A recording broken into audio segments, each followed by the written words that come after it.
Halo Kak Fer, Halo, halo. alright, Oke, tak jadiin co-host ya. yes. Aku udah ada yang mau masuk sih, nanti aja lah.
Aku belum kelihatan muka Bapak, itu suara aja.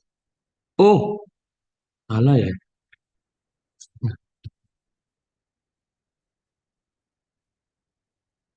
Apa kurang tengah aku ini? Yang kelihatan mana?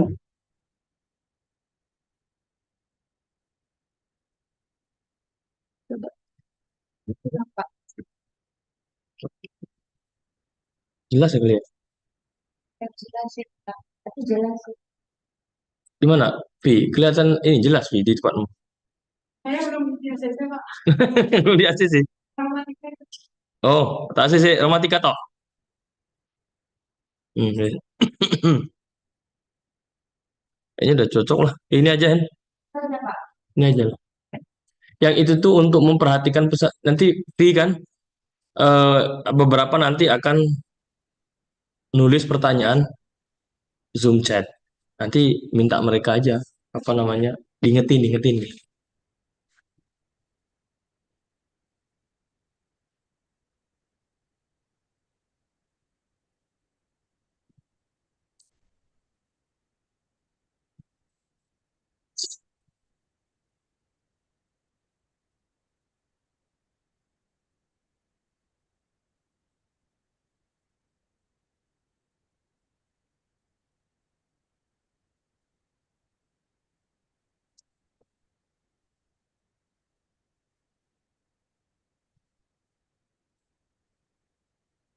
Ya, enggak.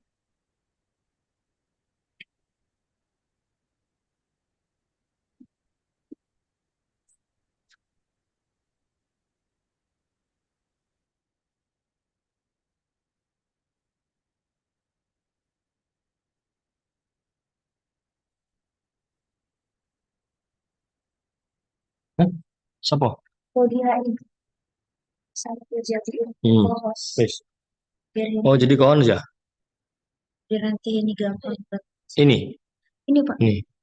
Tapi, bisa nggak? Oh nggak bisa, harus Kak Vero. oh gitu.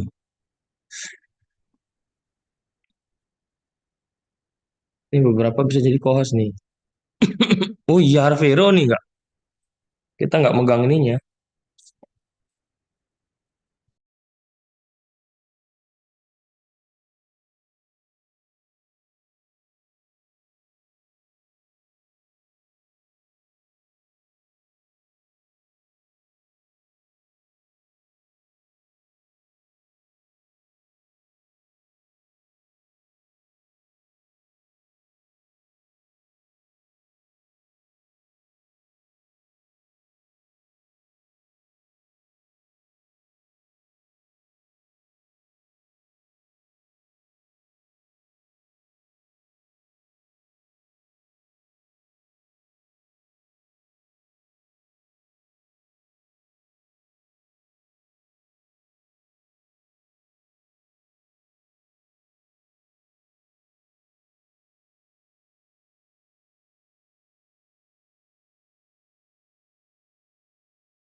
Halo, tes tes.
Cek, cek, cek. Gak masuk ya suara? Masuk.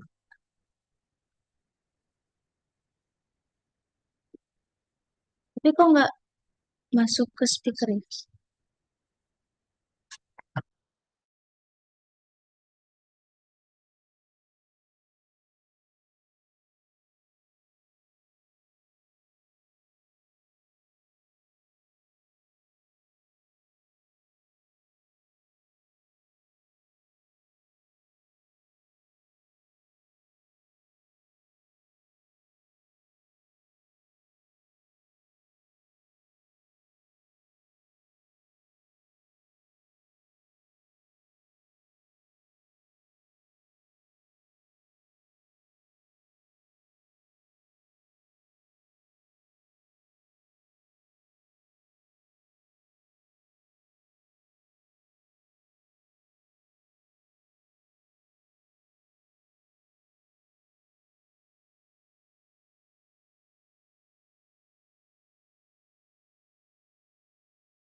Halo,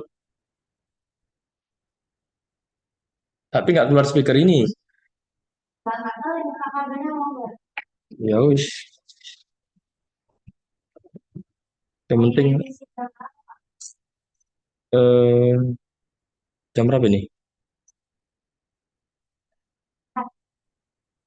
8.25 lah.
Good morning, Pak Fred, Pak Isni, Pak Ruli. Good morning, Mas. Thank you for your coming. Welcome, you're welcome. Pak Isni, Oke, Assalamualaikum, good morning. salam warahmatullahi wabarakatuh. Pak Isni, I will assign you as the co-host. Yeah, so that you can share your PowerPoint Oke, sure, sure. from that side, from your side. Yeah, Oke, I will sure, ask sure. our staff to assign you as the co-host. Ya, oke, alright.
Pak Izni, are you in Brunei already?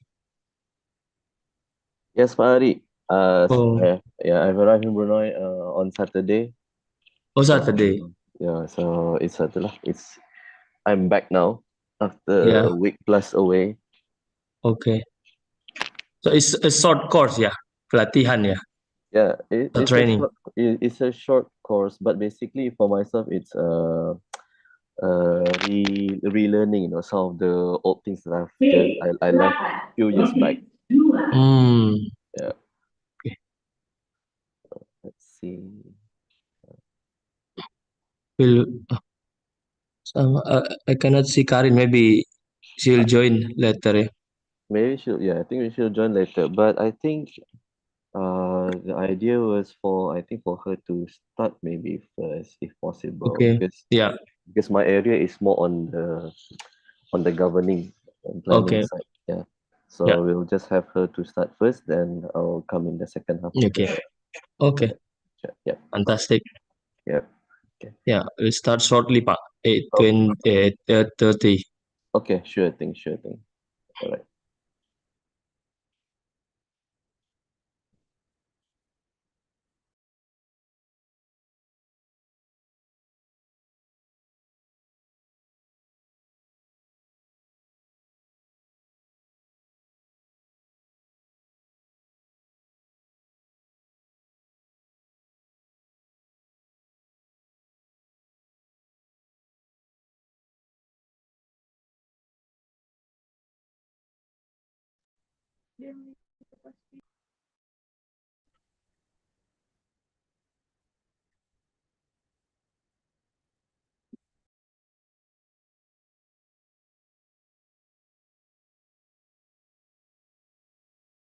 So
okay.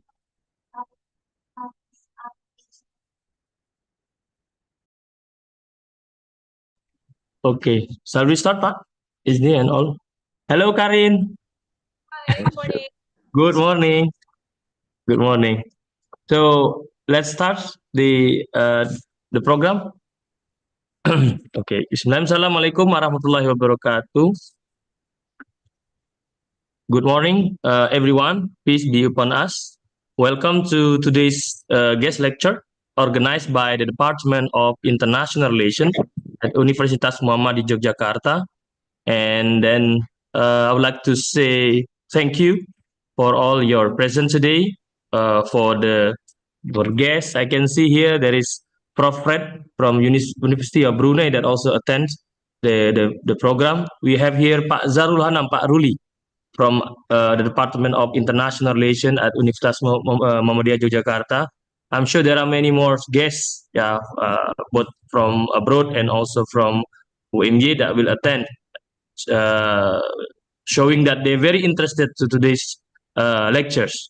And we also have students and students coming from our department. Some of them are coming from Borneo Island, Karin and Paisni. So of course they are keen to know what is actually the issue related to BIMP-EAGA and then flooding around their area. And also there are some also students from the other part of Indonesia and also international students, yeah, from Southeast Asia region. So some of them, some of our students actually, when they finish from undergraduate, they continue to master program. Perhaps they want to take this issue as well, and then maybe they are interested to pursue the master in University of Brunei. So they might be, in contact with you and asking further about this issue. So, as all the students, yeah, and lecturers and guests, we have already shared about this information about our program that we are going to discuss a very important topic today, flooding in Southeast Asia, BIMP-EAGA's regions. Actually, for me, it's the first time I know about the BIMP-EAGA's, no, topics, yeah, BIMP-EAGA's issues. So it means that, it will be, a chance for us to open our mind about these topics and, share, get some insight from the two speakers about, their research, current research about this topic. So thank you again. We give applause. We give, appreciation to the two speakers that is, keen to come to this event and keen to share their expertise about this topic. The first is Maria Karins, or we always call her Karin, yeah, the short one, Alejandria, yeah. Maria Karins Alejandria that will speak about flooding effects that affects livelihoods, infrastructure, and long-term sustainability in the Bimpiaga regions. And the second speaker, we have Pak Isni Azre Nur Azalio. We always call him Pak Isni, yeah, that will introduce the concept of blue water governmentality, explaining how governments manage water disaster and build stronger communities. So in today's event, we will have, each speaker will talk about, 30 to 40 minutes, and then after that, it will be followed by Q&A session. And the participants are welcome to ask question directly, but due to the limited time, there will be only limited question that, you can express indirectly, or alternatively, will be, list the questions. If you are happy to list your question via the Zoom chat room, please do so. So, before we start, please remember to keep your microphone muted during the presentation to avoid background noise. So without further delay, let's warmly welcome to our first speaker. Is it Karin or Paisni that will start first? I think Karin could start first. Yeah. Okay, please, Karin. Thank you. Thank you so much for this. All right, thank you so much. And it actually kicks out the nerve because Isni's such a great speaker, and his topic is very technical. So I'm glad to keep this conversation started. So let me just share my presentation. Okay. Yeah, we can see. There. Perfect. Oh, sorry. Okay, perfect. So I was mulling about what I could possibly discuss with you that I have not yet discussed, probably in other in other speaking engagements that I have been invited into. So this is just going to focus on a particular aspect of the project. Perhaps I should start with an introduction of what this project is all about. So the Faculty of Arts and Social Sciences in the University Brunei Darussalam would typically provide us with substantial grants to conduct our projects. And so one of the major funding sources for this project is our university. And I'd also like to thank C Junction. I would like to thank C Junction as well for supporting this project. I'm doing all my thank yous already just so that I don't forget in the latter part. So thank you again to UBD and C Junction for funding this project. My project is all about flooding in BIMP EAGA. Initially, the concept of BIMP EAGA was not part of the draft of my proposal. It was just mostly the idea of this Borneo, Indonesia, Malaysia, Philippines consortium that I wanted to explore. However, after looking deeper into the organization, the economic organization of BIMP EAGA, I started relating all of the findings that I was having to the core goals of the organization. So anyway, for today's lecture, I've entitled this one as Bridging Information Gaps for Resilient Urban Communities in Southeast Asia, looking local knowledge and regional responses towards flooding during the COVID-19 pandemic. So again, there are so many variables for this project: urban communities, flooding and COVID, the concept of compounded disasters and such. I'm Karina Leandria, and I represent the Sociology and Anthropology program in our university. So let me frame this project first. The photo you're seeing is from my hometown when it got its first unprecedented devastation from Super Typhoon Rai back in 2021. Just like Brunei, my hometown, which is Palawan, Philippines, never experienced typhoons, never. I grew up not understanding what is a typhoon properly because we never had that. We don't have earthquakes. It's a highly protected area. I mean, because it wasn't susceptible to these types of hazards. However, 2021 came and flooding struck this place.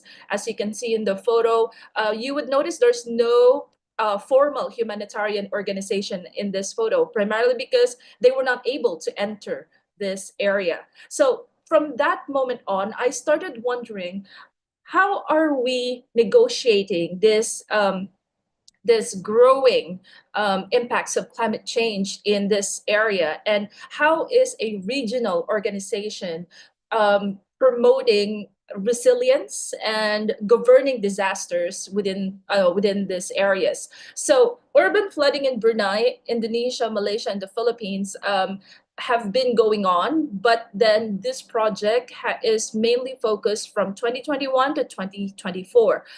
I am looking into a duality of crisis because up until now, of course, we still have COVID, and I believe we will continue to have zoonotic diseases impact our populations. And so, looking into the lens of medical anthropology and at the same time disaster studies, I look into the impacts of these two crises on human populations and communities.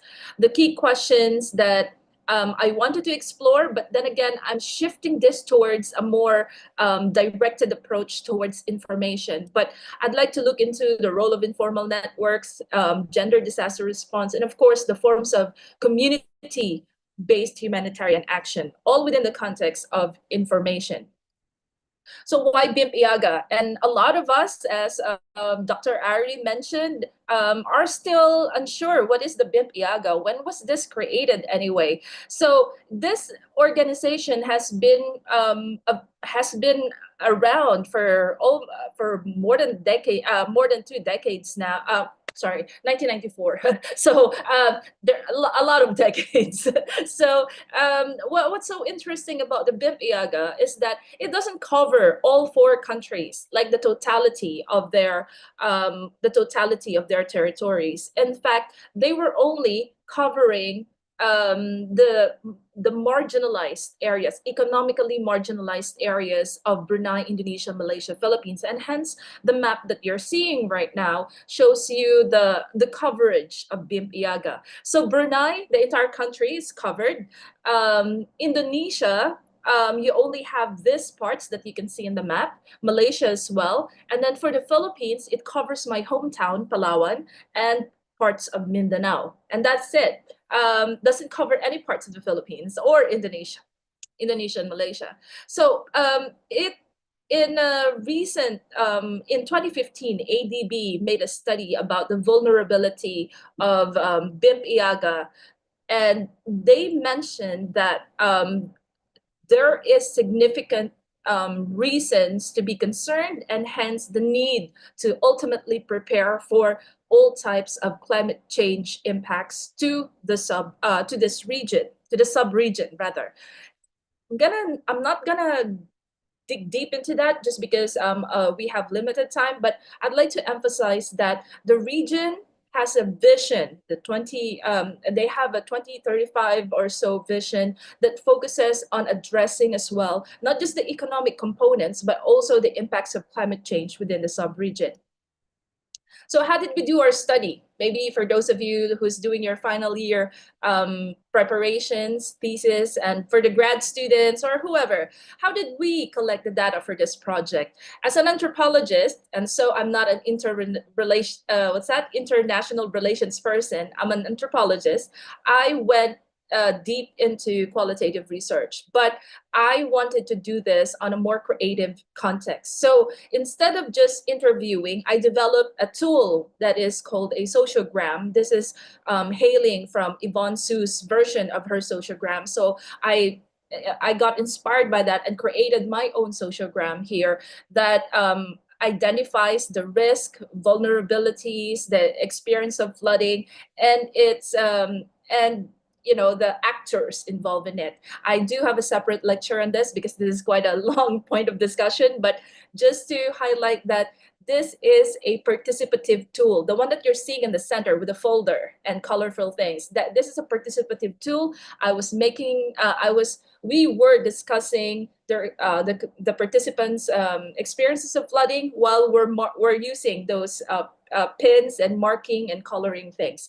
So there. The other thing is that we also did what we call as photo elicitation. So what you're seeing on the lower right side, the warning babala, tsunami, storm surge prone area, that is from one of the sites in the Philippines that we visited. So we would usually take photos like this, and then it's geotagged. And so we were able to create community-based hazard maps based on this. So that's another presentation for other event, but that's another output for this project. And finally, the other method that we use is that what it's called as walking ethnography. And so you see me here.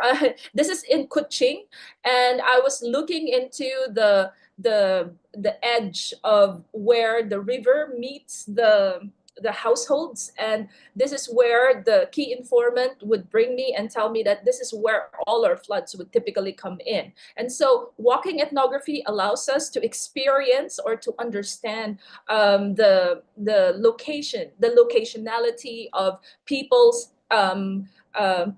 vulnerability and risk to these particular hazards. Anyway, so multiple methodologies. And so what are the types of data set that we got from this? We received what we call as, sorry, just being mindful of my time.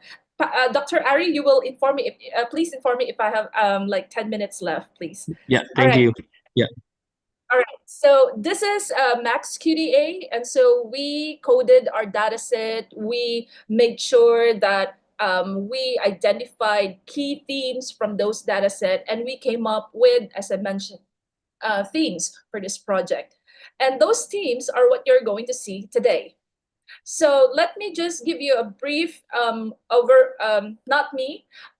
All the time, I would bring my collaborators to my presentations. And since they cannot come sometimes because of logistics, I've asked them to pre-record themselves. And so I play them in events. And let me now introduce you to the Brunei team.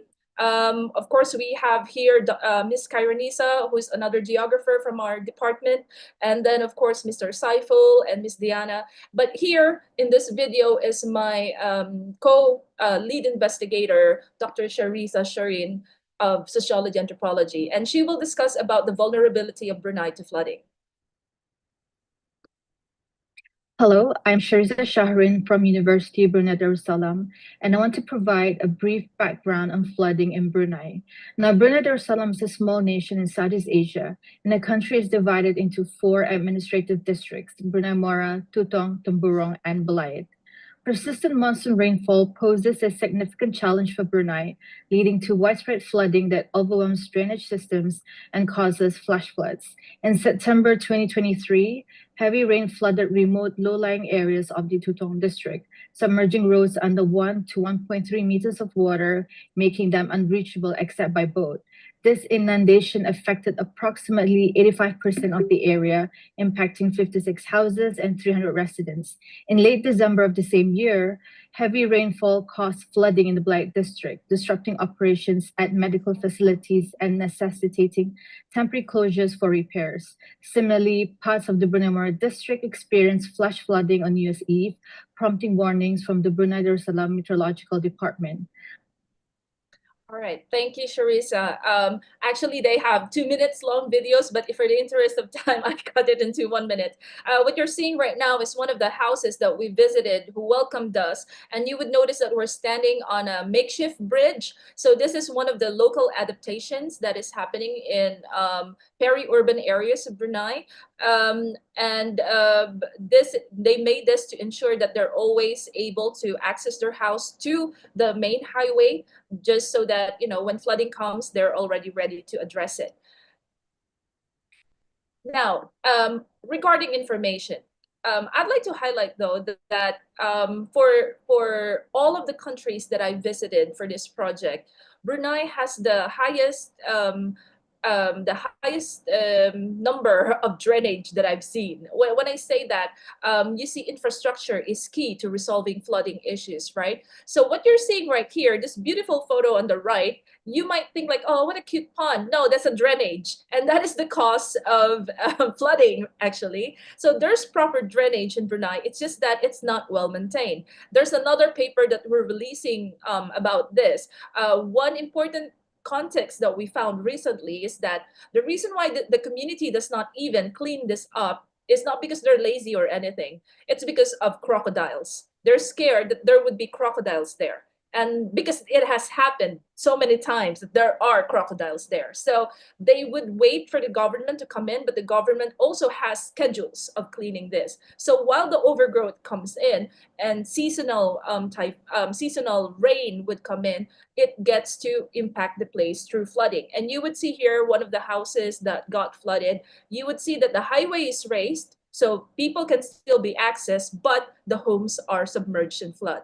So information. I'm not here to discuss structural issues. I'm here to discuss information. So what are the information vulnerabilities in Brunei? And I'd like to show here the work of my research student, Mahira, who wonderfully collected all the statements on information vulnerability. You would see the highlighted text here. No messages, we just rely on family. No, we just hear from others. And the next part is that communication was challenging, internet service were unstable. How worse or should we worry for this weather? So does this mean that Brunei never discussed that there will be excessive rains or there will be threat of flooding? When we compare this to the announcements of the government, there were announcements. They were on the channels being said that please prepare, there will be rain. all those things. However, the disconnect in communication happens. So this is something that we would like to contribute as a project to Brunei, Indonesia, Malaysia, Philippines later on how to bridge this gap in information. The government declares, just like in Malaysia, Philippines, and Indonesia. However, the communities who get affected are not able to process those information. They're not able to process that, and they still rely on word of the mouth from neighbors, from their katua kampong, all of this group of people that they trust. Now, this is in Indonesia. I have a very fun relationship with Indonesia, so I'm really happy that I'm able to talk to you guys right now. I tried to learn Bahasa, so that's not going very well. So you have to forgive me. So in Indonesia, my partner is Dr. Lena Hanifa of Universitas Lambung Mangkurat in Banjarmasin, which is, as she would keep on as she has informed me and other documents have, that this is actually a very threatened location because it is sinking faster than Jakarta. So that being said, this has become a point of study for us. These are the students who did the collection of data in Banjarmasin. Okay, so we have here the video of Dr. Lena. Hello, my name is Lena Hanifa from Universitas Lambung Mangkurat, Banjarmasin, Indonesia. I'm also a collaborator for research on disaster preparedness among urban communities in Brunei, Indonesia, Malaysia, and Philippines, or BIMP, with Dr. Maria Karens Alejandria from University Brunei Darussalam. Before I begin, I would like to show you some pictures on what happened in Banjarmasin in January 2021. While at the same time, COVID-19 also happened. At that time, Banjarmasin experienced the longest flood. Many urban neighborhoods were immersed underwater for weeks. The first picture, you can see that, showing children playing in water while vehicles passing by, and how the areas in Banjarmasin were affected by flood. Banjarmasin is known as the oldest city in Kalimantan and famous as Kota Seribu Sungai, or a city of thousand rivers. The city faces many challenges, from floods during the rainy season to fire disaster during the dry season. The biggest challenge, of course, will be the threat of sinking. Banjarmasin is 0.16 meters below the sea level. Okay, so again, I have a longer version of that, so just for the interest of time. Okay, now what do we know about Banjarmasin's information vulnerabilities? So these are some of the photos that I took during what we call as walking ethnography, but of course I cannot walk on water, so this is I don't know, maybe riding the boat ethnography. So while we were riding the boats, I've noticed several of the structures that are perpetually on top of water. But of course, Banjarmasin is like that. It's a river city, you know, thousands of rivers actually. So this is a common cultural structural makeup of the city. However, you would also see the toilet right here that has no proper sewage, that contributes to the vulnerability of the location because of health issues. But again, our point is on information. So let me jump into the data set that my dear student Nur Ain Muhaldin prepared for us. So regarding information, some of the codes that we got is that, for example, we asked them, did you receive any information about the flood from upstream areas? Because the water came from that. And participants said, no, I didn't know either. Another one said, I knew about the situation in other areas. It was from family groups. You see the dependency on information of the flood from informal networks, from family networks, using through neighbors, and in most contexts, social media. What's so interesting is that in Brunei, Malaysia, and Indonesia, WhatsApp became the official source of flooding information, while in the Philippines, it was Facebook Messenger and Viber. So the role of social media, which is another paper that we will be releasing for this, is such an interesting phenomenon, because beyond the formal avenues of getting information, social media became a lifesaver for most of the communities that we actually spoke with. Now, this is from Malaysia, and here is the team that gathered data in Malaysia. We have I'd like to emphasize, by the way, that this is an all-woman team. We're not anti-men. It's just, it's refreshing to have women actually be a team like this, because we see the sensibilities that typical male-centered discussions would not. We do have one male in the team, our former research assistant. But here and another point that I'd like to raise as well is that our team is consisted of multidisciplinary trainings. I'm an anthropologist. Dr. Sharissa is another anthropologist. We have Miss Karen as a geographer. Dr. Lena is a human rights lawyer. And then Dr. Noor Zaima Ubaidilia, who is a vice dean at UNIMAS, is an transport economist. So let's hear her point of view regarding the flooding in Malaysia. I'm Noor Zaima, one of the collaborators for disaster preparedness in BIMP EAGA countries. I'm representing Sarawak, Malaysia. The Sarawak state is one of the largest states in Malaysia, and it represents, the state itself represents significant disaster impact, which is flood. In 2024, Sarawak experienced significant flooding impacting many areas across the state. The causes of the flooding were heavy rainfall, which is an unusually intense monsoon season, which brought heavy and prolonged rainfall, overwhelming rivers, and also the drainage system.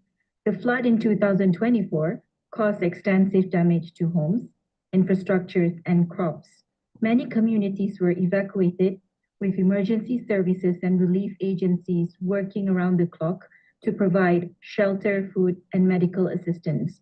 The flooding also disrupted transportation and communication network, complicating rescue and relief efforts. All right, thank you, Dr. Zai. And we jump now into Zaima. We jump now into this part. So again, information vulnerability. This was probably my, in the younger generation's context, mind blown era, because we were doing the walking ethnography, and then I saw this flood alert device. You can see this on at the bottom right of your screen, probably. And I asked the participant, sir, do you know that this device exists? And then he said, no, I never saw that. This device is just behind his house. I mean, not really behind, but a few meters from his house. And he said, I don't know what that is. I said, that is a flood warning device, sir. So when the flood reaches a critical level, it actually lights up, and then you'd know that you have to evacuate. And he said, oh no, we never know that. Knew that existed. And so you see, there are government interventions. So this particular project doesn't want to do that kind of, doesn't want to kind of be, targeting governments for inefficiency. What we're hoping to do is to bridge that gap. The government probably has gaps in infrastructure, but at the same time, there are projects that are not being translated properly to communities. So this one is one of those, a flood warning device that nobody knew existed except for the Ketua Kampong. And we asked them, so how do you now know when to evacuate and such? Again, the answer was, oh, we just have to rely on our neighbor who takes the photo, the person who lives in the area that I just showed you earlier. They would take a photo and then send it on their WhatsApp and say like, okay, the water is now near, please evacuate. Not using the flood warning device. Why? Because we have not really translated these projects into something that the communities can understand. So I actually love this part, and so I complimented the Sarawak, the Ketua Kampong and the whoever made this from the Sarawak government. You see, this is a calendar that was distributed to this areas, to this entire area. And what's so beautiful about this calendar is that there is the context of high water, so people can actually see when is it possible that we will get flooded because of high tide and low tide, and this types of information. So that is a good tool to keep people prepared for flooding. Now let's look into the data set that my student Norhana Hazira Binti Japar made, and we're just focusing again on the information part. So I have 10 minutes. So information part. So there's a statement here, but they ignored us. So they asked for help, they said, but they ignored us, and there was no response to their request. So there's that gap in communication between agencies and communities. And the next is that the village head we spoke to said they would announce flooding updates through a WhatsApp group. So again, the usage of social media and informal communication such as WhatsApp to distribute information about flooding. Now, were there communications from national radio or whatever television for flooding? And the answer was there was. But however, that was not utilized effectively. Now, let me jump into Philippines. And here we have two psychologists who are my collaborators. This is from our field site again.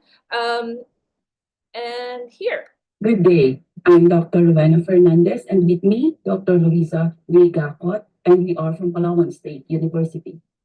Palawan was among the regions strongly hit by the super typhoon Odette in the afternoon of December 17, 2021, with maximum sustained winds of 150 kilometers per hour near the center and gustiness of up to 205 kilometers per hour.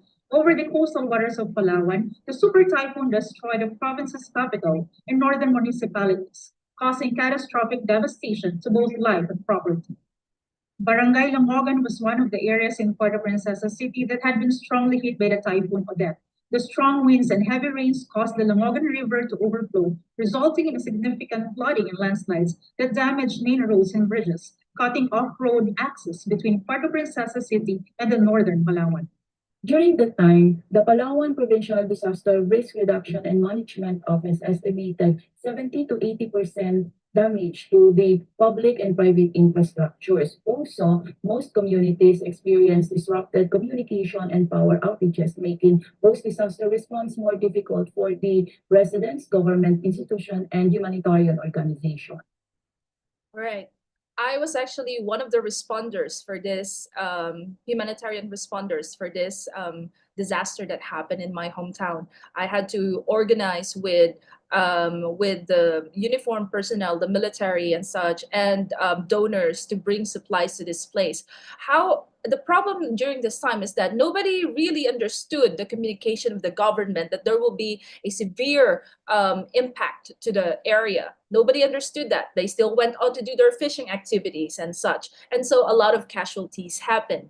And when all the communication channels fell, nobody can really access the outside of the people from the outside of the island to request for help. How did people show to the world, and I say the world because it was on Facebook. So that's where they updated that this is their situation, they need supply. And that is how I learned about the situation in my hometown that got all the telecommunications down during this period. Good day. So again, this is the sites that I have visited for this. Looks like paradise, if you just look into it. But then again, behind this photo is an informal settlement. And so here is another sample from my walking ethnography. This is a truck that was turned into a house where a survivor of the disaster had been living for about 9 months post-disaster, meaning there was no proper response to their situation. But again, we're focused on information, so let me jump into that. So here are the information vulnerabilities that was made by my research assistant, Aisha. And here we say there's a reliance on word of the mouth again. They started packing up because their mom told them to do so. There's a digital divide. Not everyone listens to the news and not everyone has a cell phone. That's a problem in this community. Another one is that it says sometimes those alarms are late and that sometimes there's no signal. And another one is that we didn't receive any reports on the radio. Perhaps they didn't have access to the radio. 6 minutes. Okay, so summary of what I've found out so far. This, by the way, the photo you're seeing on the left with the ducks swimming happily is not a pond. It's the lawn of a house that got submerged by flood water, and they have decided, these ducks decided that they will live there. So what are the summary of our findings? There's heavy reliance on word of the mouth. Digital divide exists. Fragmented communication is there. There's also disruption in communication, a delayed insufficient official alerts or maybe misunderstood official alerts, over reliance on social media, and of course some of the photos that they upload there were not realistic as well, so it created disinformation during a period of disaster, and of course poor understanding of the news.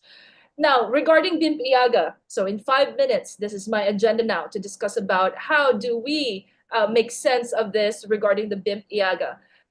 BIMP EAGA targets this. This is one of their targets for environment. And they said that they want to make sure that the entire sub-region remains resilient from the threats of climate change.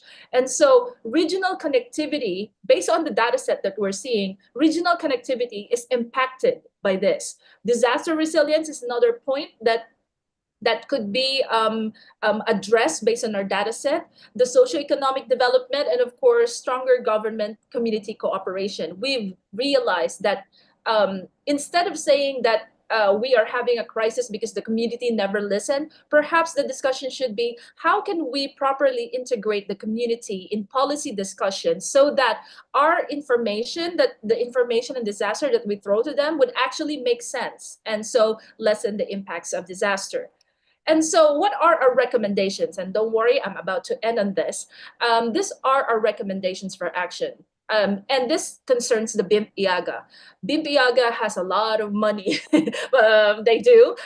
They have lots of funding. And maybe this is something that we could talk about someday. They have a funding called the BIMP EAGA ROC that is receiving some donors from the Republic of Korea, the nation from Republic of Korea. And so these are the projects that we could actually look into to help bridge this gap between the government and the communities that are being impacted. As academics, what is our role? So I've always believed that as academics, we could efficiently bridge this gap between government, policy, and the community.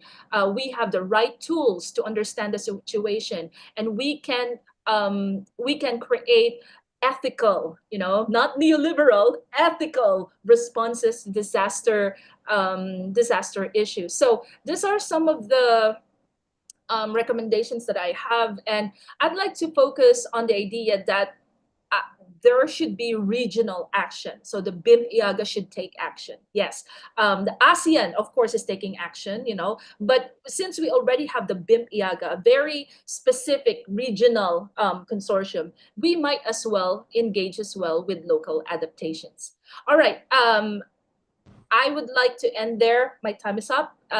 So thank you so much, everyone, for listening, and I pass it on to Dr. Isni. Okay. So, Aisni, you want to start? Thank you, Karin. Yeah. Okay, thank you very much, Karen, for for starting first. I think that helps out with quite a number of things that that I think now no need explanation. Sorry, let me just share my screen. Is it? Can you view it now? Yeah. Yeah. Okay. Cool. Let me just. Okay. Do some things here. Sorry.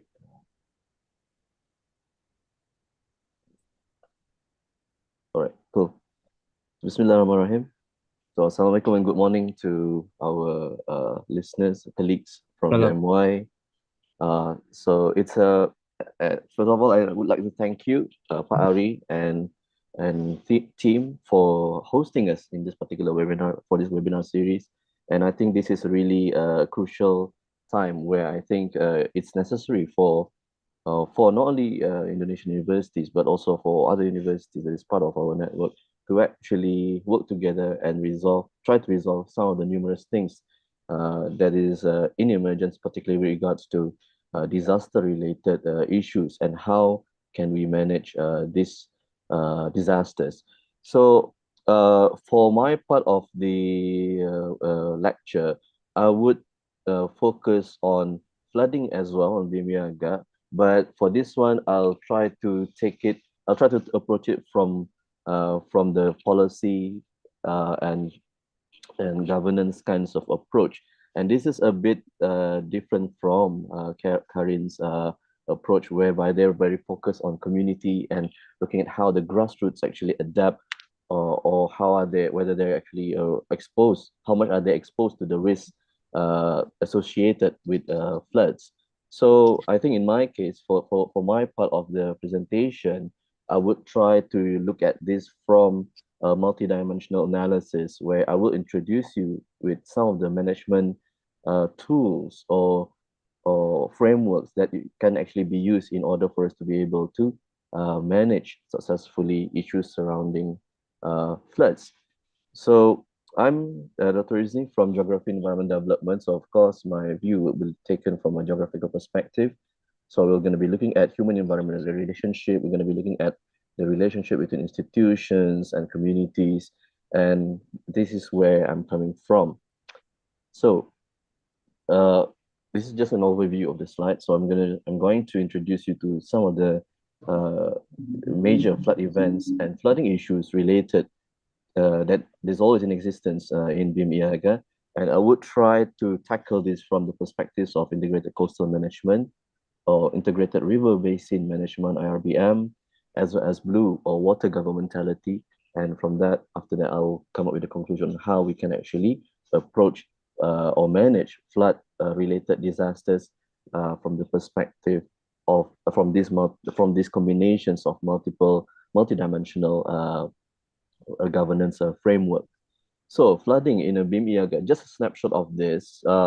I think since the turn of the century, in fact, in the earlier part of the year 2000s, BIMP EAGA has been susceptible to quite a number of major flood events, which were never heard of between 50 to even 100 years prior to this. So I mean, from that moment onwards up until present, it has been noted that climate change are responsible in exacerbating the worsening of flood events, as well as the development of urban or peri-urban areas, which resulted in land use changes within the deltaic regions, within the coastal zones. So this actually leads to the emergence of floods. And poor watershed management is also another reasons that has been factored in as the major contributors towards flooding within the BIMP EAGA regions. So if you look at the major events of floods that has occurred within the last 15 years or so, there have been lots of floods in Sabah, Brunei, Mindanao, even North Kalimantan. And within the last 5 years, we have actually seen a much more frequent occurrences of floods. And this actually becomes, and because of these issues, it pushes us to actually think about, how can actually we adapt to these major changes in an event, where, flood frequencies is intensifying, the risk associated with floods is also intensifying, and also because of the rapid development that we saw within the urban and rural areas as a result of economic growth, it also contributed towards the increase in hazards and disasters occurrences among these places that encompass of the BIMP EAGA region. So what I'm going to show you in the next slides is actually the urban and rural flooding in Brunei, particularly in Bandar Seri Begawan and Tutong districts So I think in Karin's presentation, she mentioned about the fear of crocs. Actually, this is the crocodile that is actually can be seen just lurking on the lawns, okay, of the rural houses. So or rural house in Tutong. And these particular images here are actually roads and gardens, okay, that are actually inundated by floods. So if you look at this for this particular picture here, this is a picture of Gadong, an urban area which is flooded, because of the existence of a river just besides this bridge here. So, and these events occurred throughout between 2010 and 2025. And its occurrences in the past few years has become much more rapid, partly because of rapid development within the watershed regions. Now, for this particular slide, it shows you the flood events in Gadong area as well, which is an important central business districts for Brunei, and it just shows you on how actually deep actually this waters is. And this particular picture here shows you the effects of the combination of tidal flooding plus the fluvial discharge, that happens on the Menglait and Kedayan rivers. And this is actually the mall. Okay, the building at the back here is the mall in Gadong, and this is just the tributaries of the Kedayan that passes through the mall area. And this is actually also an adjacent area of Gadong, of the mall, and this is an old area that is just in close proximity with the old CBD of Bandar Sri Begawan, which is near to the water village in Kampung Air. So all these phenomena, so it's a combination of tidal flooding, we had a storm surge, we have a spring tide, combined with heavy rainfall, which resulted in a rapid riverine or fluvial discharge within the floodplain, within the urbanized floodplain areas. And for Sabah, okay, this is the kind of floods that you'll get in Sabah. In this particular picture, this is an area of Tuaran, Beaufort, and Sipitang, taken from the Berita Harian and Sabah Post. So as you can see here, the flood is also quite the depth of the water level is quite deep, and it actually poses new threats to urban dwellers, because for the similarities between Sabah and Brunei, as well as Sarawak and Kalimantan, is that most of the newly developed areas, the cities or the old rural villages, are centered around the riverine systems. So that's why, when it comes to flooding, the potentials of floods to occur is very much higher in places where rapid urbanization occurs, but in combination with poor management of the urban area in terms of flood drainage, and sewage systems as well. So this is just recent photos within the last 5 years. And in the next photo here, this is the kind of floods that occurs in Kalimantan, both in Kalimantan Timur, Kalimantan Tengah, and Kalimantan Barat. So we were seeing here is the area of Sangatta in Kutai. I think the other one is somewhere related. I think Sangatta. These areas are Sangatta. So these are the kind of floods that you'll see within the Bornean islands or within the Bornean regions of BIMP EAGA. Now, when we talk about flood management, how can we manage such floods? If you see the commonalities between these different countries across the BIMP EAGA regions, is that, as I mentioned, most of these cities, most of these towns are located within a highly rapidly urbanized floodplain area, which are reclaimed, which are developed, which are turned into concrete jungles. So these actually have quite an impact on the ways in which how the river networks, the water actually moves across or along the river systems. And with a rapidly urbanized area with concrete pavements or pitted roads, So this actually makes it harder for water to actually penetrate into the ground, and most of these runoffs are resulting in what we see as floods. So this is something that is quite interesting, and most of these particular problems is actually associated with rapidly developing third world cities, and this problem is not actually uh, unique solely to BIM EAGA, but also across ASEAN region as a whole.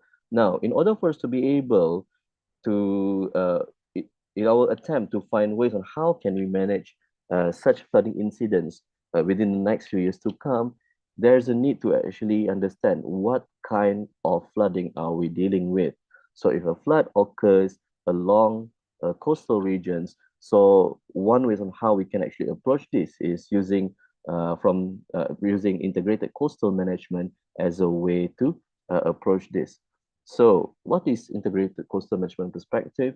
So, and why does it really matter when it comes to managing and governing floods? So I've mentioned to you the reasons why this is necessary, but if we to look at what's happening along the coast is that not only that cities are developing across formerly pit swamp or mangrove areas, but because of the existence of coastal reclamations and because of climate change, so potentials of all these human activities, industrial development, etc., to cause mismanagement of the coastal regions is higher. And what climate change does is just exacerbated the potentials of these coastal cities, coastal towns to be inundated much more higher, partly because of the change in climate.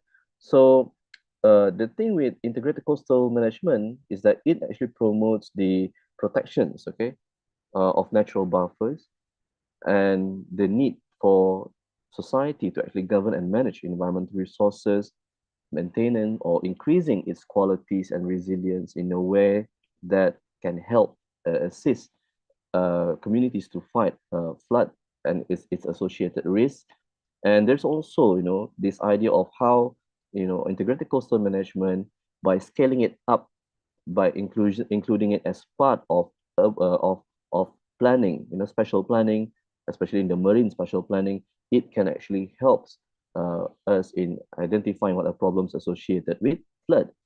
And ICM also promotes community-based monitoring. I think this is something that Karin mentioned previously in her presentation, where by understanding the kind of response, community response towards flooding, this can actually help in improving the community-based surveillance and monitoring of floods across the various BIM EAGA regions. So I think in the Brunei's case, we have a project called the Brunei's Estuary Mangrove Rehabilitation Project, where the government tried to improve the coastal protections by planting mangroves along vulnerable coastal zones as a way to fight against, as a response towards tidal flooding.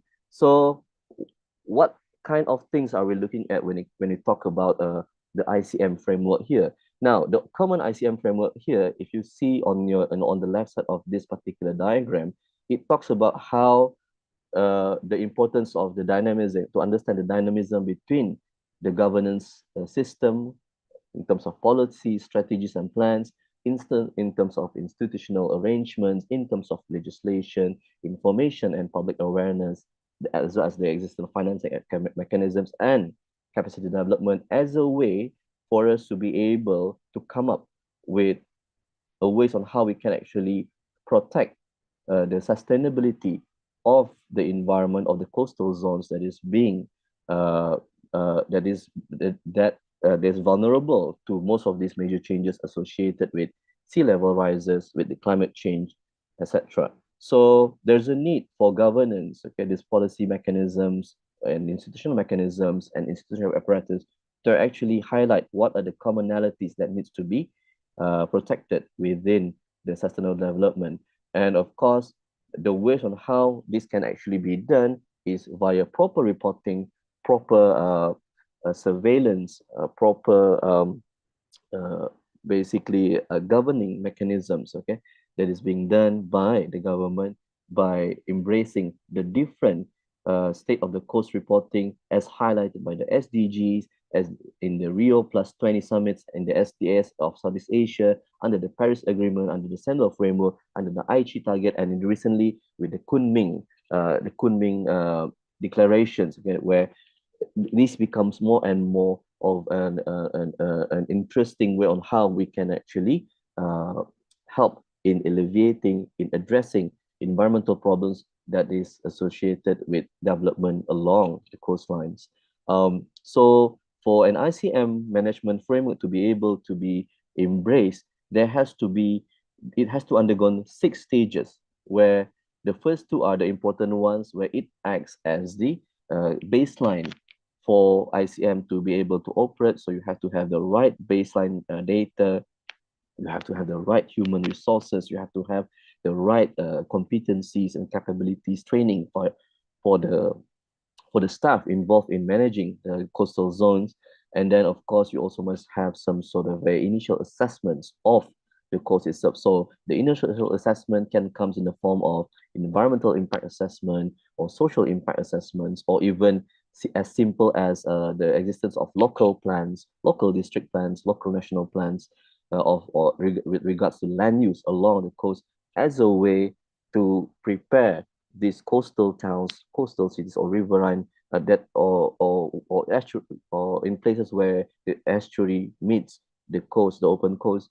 These are the kind of things that you have to prepare in the first stage. Then in the initiating phases, it involves how by having such baseline, you try to identify what are the most common problems that is associated with I mean, in this particular study in relation to flood. So you must have not only the information is imperative, but also you must have the capacity and capabilities to actually promote this. Now, in the case of Brunei, ICM has been adopted since 1992. However, its official institutionalization, as well as the establishments of the main capacity or capacity framework to actually govern ICM has not been managed to be developed, and this is a result of studies based on findings based on the 2009 or 2010 report by some of our colleagues, Mr. Gabriel Ryong from this department. So in the stage 3, this is where things start to be developed, where we develop the policy mechanism, we refine the risk assessment, we come up with the coastal strategy, we come up with a different zoning, of the coastal zone. So this is how we actually try to plan our development in order for us to be able to prevent the risk of all these issues related to disasters and hazards. So in the 4th stage, this is where we come up with the actual institutionalizations, where we come up with the legal mechanism, organizational mechanism, we come up with policies, we come up with the real strategy, and we also come up with between 3 to 5 year coastal zone plans from the all management system. And this required the establishment of a particular ICM related office. The 5th stage involves implementations, where we talk about coordinating and programming and coming up with programs to manage and also to come with environmental monitoring. This is also part of the 3 to 5 year kind of action plan. So for stage 3, 4, 5, and 6, it occurs within the 3 to 5 year period. So the refining and consolidating stage involve the initial review of the status of the ICM. So in this case, if we're studying floods, so what you'll do is that you have to review what are the current status of all these facilities, infrastructures, mechanisms, policies, community response in relation to flood-related events. So if within this period, if the review, we found out that most of these initiatives needs refinement, needs further planning, needs further improvement, then this is where the initial review will contribute to the development of the new mechanism in stage 3. So this is a very much more a cyclical kind of ICM management, okay, that is required if we to develop this further. Now, For integrated river basin management, this is very much, it has a similar stages as ICM, but the only difference is that it's geographical area. So for IRBM, it's much more concerned about the management of the river basin from the source, from the upstream to downstream, excluding the oceans. So usually what we'll find in an IRBM kind of case is that we'll found the existence of issues related to upstream logging, poor coordination, and for IRBM, what it does is it promotes watershed-based flood risk management, and for some bigger regions, okay, like Indonesia, Philippines, or even Malaysia, some cross-border between states river governance might also be needed if we're to manage it effectively. And IRBM also promotes the constructions of green infrastructure. So in the case of Malaysia, we have something called Sarawak River IRBM Master Plan for 2017-2022, where this is actually aimed at managing whatever risk associated with flood, associated with landslides, within the areas of the watershed.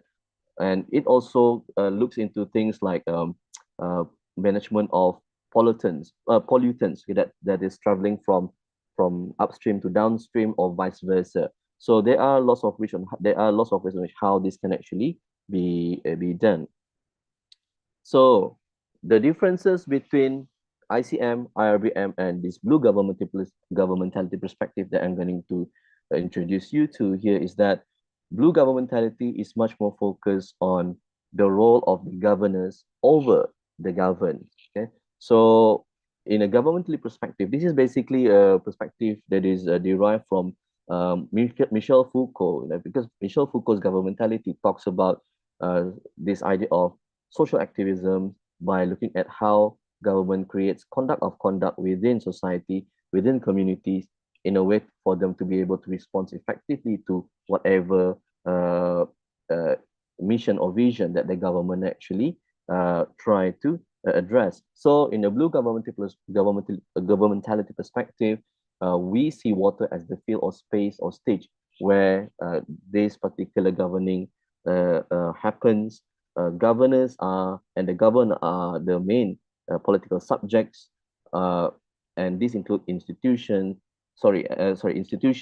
laws and regulations are considered as the technologies of government on how they govern, how to govern, and the society is the govern, the communities, and the society component includes communities, industries, ecology as the recipients of where governing is exercised. So what blue governmentality promotes is that it promotes resilience. It promotes this idea of decentralized water governance. It tries to also empower local stewardship, and governors are also treated as the key components or key players that has the ability to learn via reflexivity in order for them to not govern clumsily, basically. Okay, so I think in the case of the Philippines, it's a very much more interesting a grassroots movement whereby there are local flood communities that is in charge with different province or districts. And this is what I'm going to show you in the next slides. Okay, just few examples of local flood response, community-based response team that can be found in different parts of the Philippines, from Metro Manila to Central Luzon to Cagayan de Oro, in Mindanao, in Marikina City, in Iloilo, in Western Visaya, in Marikina City. So there are lots of ways on how governmentality actually promotes this emergence of community which are responsible in the attempts of how they can actually contribute towards an effective management of flood management. So a simplified version of water governmentality or blue governmentality is this, where the states are responsible in coming up with a vision on how it can actually on the mission, the kind of mission or vision that they wanted to address. And in order for them to realize the political rationalities, so they come up with governmental technologies via the use of technologies of risk, or technologies of the self, as some call it, in a way for them to be able to come up with a conduct of the governance and the governed, in this case, over flood-related issues. So if you want to see the detailed framework that I've developed based on the outcome of my PhD, okay, this is the detailed framework for blue governmental framework with regards to disaster risk governing. So I won't touch on this particular framework because we don't really have time, but I will open up this particular framework during the Q&A session later. All right. So in this part, what you have to understand is that when it comes to the blue governmentality framework, what we're trying to do is we're trying to understand what are the political rationalities, what are the governance techniques that is introduced as part of blue governing, and then to see what are the effects of blue governmentalities over communities in this multidimensional aspect. Now, so when we compare these differences in approaches, this is the kind of strength and weaknesses of each one of them, okay? But what I believe is that although each approaches have different ways on how they address issues surrounding flood and etc. But what is interesting, that what is the thing that we have to understand is that there are ways on how we can actually combine these different approaches in managing flood. So this is what happens in the case of the Mahakam and Rajang Deltaic regions, where they combine IRBM, ICM, and blue governmentality as part of their flood risk and hazards management. Okay, so this is just a diagram to actually help you to show you how they actually combine the management of things related to sediment, to creation of floodplains, water park, wetland water parks, how they create some sort of a riverbank setbacks, and in the coastal regions, they develop these kind of mechanisms, community-based management on how to manage water as they flow from the upstream to the downstream. So in an event where flood happens, so it is expected that communities or the government will be able to see the relationship between the upstream and downstream in a much more integrated manner. So this is how they try to address flooding related issues within these parts. Now, so in the recent years, okay, because of this need to integrate different coastal systems, so we have something called the source to sea systems, okay, where, and in order for us to be able to manage effectively coastal zones and riverine catchment areas or riverine basins, so there are this creation of this new source to sea system, which is something that is promoted by PEMC, okay. I think PEMC is one of the association that is in charge with the management of the coastal and the riverine networks of the seas of East Asia.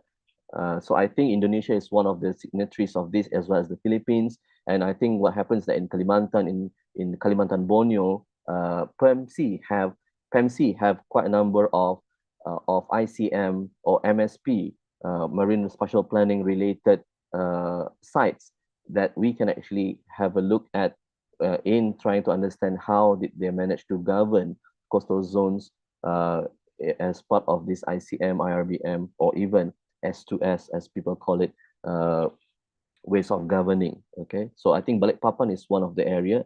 Banjarmasin is also one of the areas in which how or where this particular experimentation is currently ongoing.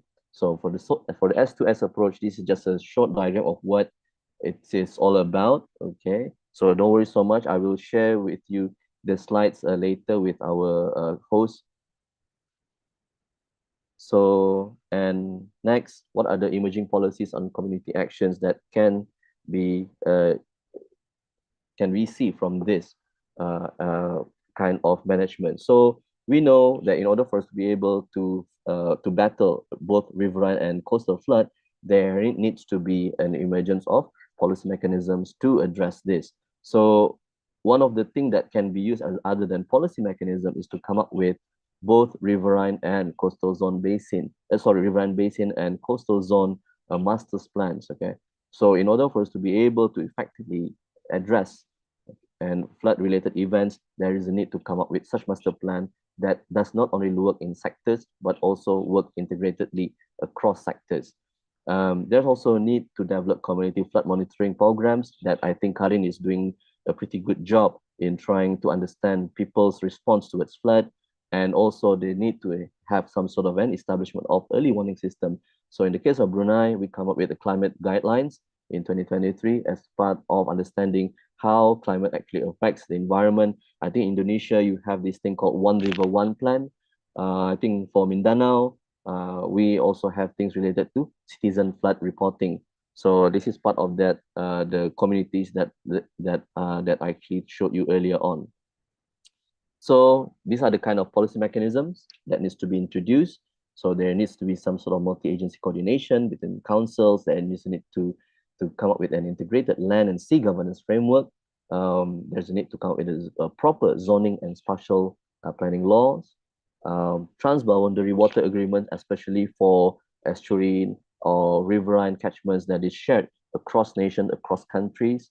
And what's interesting in the recent years is that we also saw the emergence of what we call infrastructure and nature-based solutions, or biomimicry, where as part of battling flood-related events, there's a need to actually come up with new ways on how we can manage floodplains and wetland parks, how we come up with eco-engineered riverbanks and mangrove seawalls, to come up with smart drainage and tidal gates, for example, as well as sediment management systems, as well as community-based monitoring program. So some of the relevant sources that you can actually refer to here can be found in the one that I mentioned below. Okay, so one of our colleagues, Mr. Gabriel Yong, is actually a fan of archaeology. Okay, where he looks at biomimicry as a potential new ways on how we can actually come up with new infrastructure, new mechanisms, which is based on nature.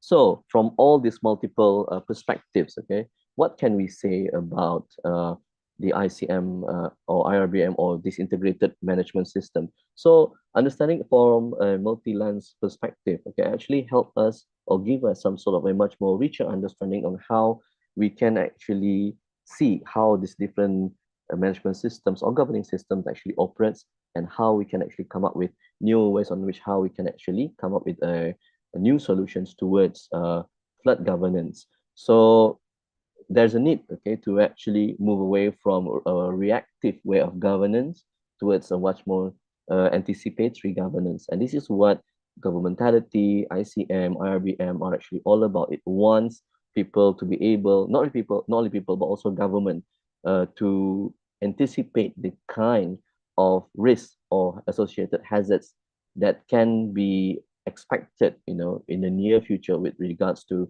the changes in the climate, in the change of sea level rise, and etc.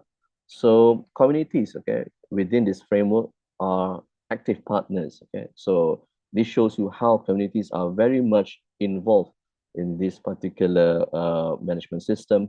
And again, like what Karen reiterated in earlier on, is that there's actually a need to bridge sciences, the policy, and then as well as the community, as a way to come up with a much more integrated and effective way of flood hazard and risk governance. So with that, I thank you for your attention, and this is just the references that I used for this particular presentation. And with that, that's the end of my presentation, and I pass the floor to Pak Ari for the Q&A session. Thank you very much. Thank you very much. Give an applause to the two speakers that has already shared their experiences, perspective regarding this issue on the BIMP EAGA and flooding. So again, Karin is coming from anthropology perspective, and Pak Isni as well, sociology, anthropology. Oh, I come from geography environment. Oh, geography. So, okay. Yeah, geography environment. So my area is more looking at this idea of development policy, planning, etc. Yeah. So again, that's we are actually today sharing from various backgrounds, yeah, because you are coming from the international relations department, and I'm sure also the students, has already learned, yeah, some perspective from the two speakers' perspective. So again, in our side, we always about technical and political aspects. Yeah, in Yogyakarta, I agree to both speakers that the role of informal networks. We have Sambatan Jogja. It's called. It's a Facebook groups where during the COVID, it's been very useful for the people to communicate about what's happening. Whether there are some community that needs, for example, blood or oxygens. So it's been very helpful for the COVID. And also maybe later on Pak Karin and Pak Isni has a time to come to Jogja. In Yogyakarta, we still use, in the rural area, people still use the bamboo kentongan or bamboo gong in order to communicate post the earthquake disaster. So when they hit one, it means that it's okay. Hits 2, 3, yeah, there are some of the meaning on the codes. So that's how people communicate, yeah, during disaster. So no, it's interesting, yeah, to learn about the localities, how people react or sustain their local wisdom in order to prevent themselves from the disasters. So without taking more time, I would like to give 3 question maximums because we have very limited time, and also there are some question already listed in the Zoom chat room Zoom. If there are some question that the participant either is guest or lecturers would like to uh, prophet one, and are there more? I will only give one turn for the direct questions. Any other question from the lecturers and the students?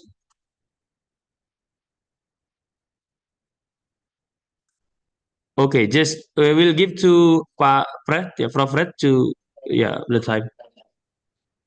Thank you, Pak. Excellent talks from our two eminent speakers. I do have a question. I'm a climatologist, of course. I don't know much about anthropology, so even the policy. But climate change was mentioned frequently in the first talk as well as in the second talk.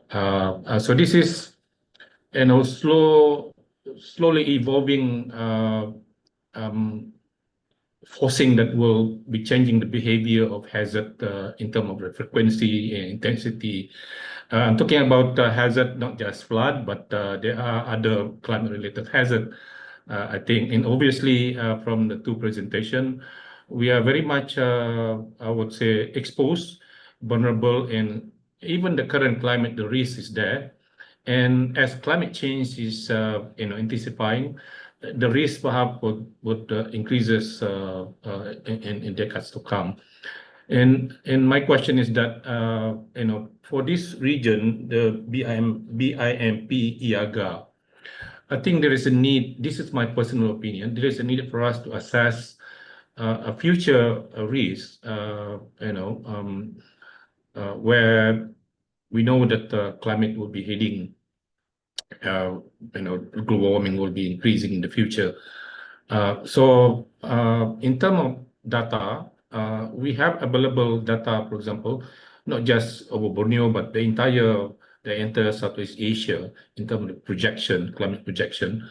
And certainly, it will be useful to assess how hazard will be changing, not just flood, all kind of climate-related hazard in years to come, in decades to come, following what happened at 2 degree, 3 degree, 4 degree, and so on over this region. And the product is there actually for us to assess. But again, to be useful, we need to combine this into exposure and vulnerability, and then we can evaluate or assess the risk. So my question to both speakers, is this the direction that some of you that are going, and climatologists like me can perhaps come in and provide some expertise on this? That's my question actually, Pak. Thank you, Prof. Red, for the question. And as we have some questions on the Zoom list, perhaps because due to the limited time, the both speakers can give not to answer one by one, but overall comments based on the question in the Zoom chat room of the Zoom. Is that okay? Yeah. Thank you. Who's going Okay, to who wanna Pak Izni? Karin first or Izni? feel like Isni should do the honors this time. Okay, all right. Please, Pak Izni. Okay, so I think, thank you for the question, Prof. I think of course, definitely, there is a need actually to to combine the expertise not only from the management side or the policy side, but also from anthropology or even cross multidisciplinary kind of framework. Like, I think the climatologists will also be important because I think even within the ICM, when we try to come up with a plan for the new development or for as part of new monitoring, we have to consider what are the patterns that we see from the climate from the climate itself. So frequency of flood, frequency of heavy rains, and etc. So all those things are are the kind of things that needs to be considered as part of coastal zone management or planning. So although it's not really a big portion of it, but I would say that it is an important factor that can actually help us come up with an effective coastal zone. And I think apart from that, apart from the climate scientists and whatnot, I think what myself and Karin have been talking about here is the importance of community engagement. And I think one of the things that has not been highlighted is in relation to data management. How can we actually share data, especially confidential data, that has some sort of, that is quite sensitive for some states or for some nations. So I think in my recent trip to Xiamen University in China, where I actually revisited ICM, IRBM, we actually talk about this on how can not only ASEAN but also PEMC as an institution, with the support of other major players in coastal zone management, how can actually we overcome such barriers to data sharing or knowledge sharing? Because this is one of the key things that's usually that hinders the development of cross-regional kind of networks. So I believe that the current association that Pak Ari and I and even Karin are part with, this is the whole idea of coming up with networks of universities or associations, because this is the platform where we can actually try to experiment what kind of data can actually we share with one another in order for us to be able to develop a much more meaningful research across different countries. So I think that's just my response. Maybe Karin can actually contribute something from this. Yeah, thank you. You did so well, Dr. Disney. My thought on that, Dr. Fred, is that climate change it should be tackled at all fronts. And there shouldn't be a hierarchy of whose voice should be higher or most heard than the others. It should be, in an ideal world, it should be an equal footing for all of us to discuss this and to plan out solutions to mitigate it. The problem though is that in most contexts, governments are prone to favor technocratic solutions, natural science-led solutions, and that is where the gaps happen. As I mentioned during my discussion, when governments operate on a technocratic approach, such that they just favor natural sciences or infrastructural projects, they forget that the recipients of these projects would be communities who do not share the same vision most of the time as they do. Hence, the flood warning device that communities never even thought was existing. So that being said, I think definitely we have to all work together, but also just like Dr. Isni and I have been putting on over and over again. And in response to your questions in the chat group, how do we mitigate these gaps? And I think a proactive solution wherein we give voices to community members in policy making would be a best route for all of us, especially in the BIMP EAGA, especially that we have multiple cultures moving in this space. We cannot create a template only, template only response to how to mitigate flooding, for example, or extreme heat or any other context of hazard in our region. We have to make sure that this, of course, there's the concept of indigenization, right? And localization. But within the regional context, perhaps a localization initiative could happen, supported by BIMP EAGA and its partners.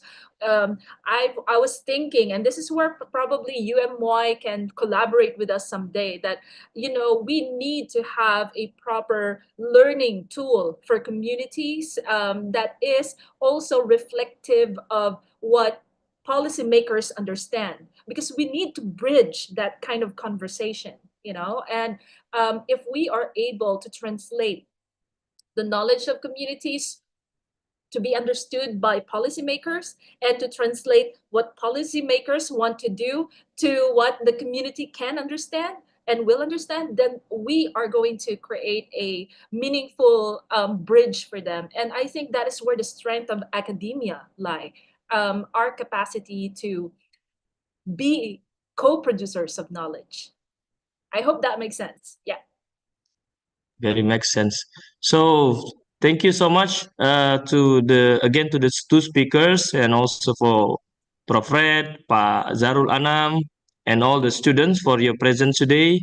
So there are many points that have already shared by the two speakers about the flooding, about the positive aspect or the opportunities that the university can contribute to this issue. So again, if the students are interested, maybe to do some research, deep research for your undergraduate thesis, or maybe to pursue your master's.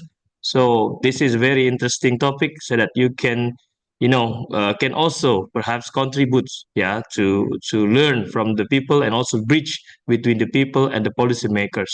So again, give applause to the two speakers, for for the time today, for their kindness to share their current research, about this BIMP EAGA and floods. So we'll have again guest lectures with two speakers in early of May. So I will inform you later on, about this. So again, thank you for the two speakers. Enjoy for the rest of the day. Yeah, have a good day. Thank you. Dr. Ari, for the invitation. Thank you. Yeah, thank you very much, Pak Ari and UMY, for hosting us. Yeah. Thank you. Have a good day. Thank you, Prof. Fred. Thank you all. Okay.